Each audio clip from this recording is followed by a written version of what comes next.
I love switching up my house every 3 days because it makes me feel like a Parisian, red-lipped, coffee-drinking, croissant-eating girl. And you're gonna be a part of it today. Look at these coasters. But you know what? I'm not dressed for this role right now. Give me 1 second. Better. So much better. Okay, let's go.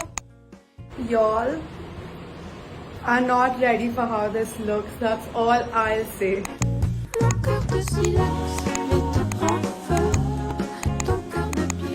I am obsessed. And the thing I'm obsessed with the most is this pillow. Because it says, love grows best in little houses with fewer walls to separate, where you eat and sleep so close together you can't help but communicate. And if we had more room between us, think of all we'd miss. Love grows best in houses just like this. I love this new look that my living room has. It makes me want to live a little bit more, not gonna lie. Thank you so much for these beautiful pieces, Hyppy. We love them. Period.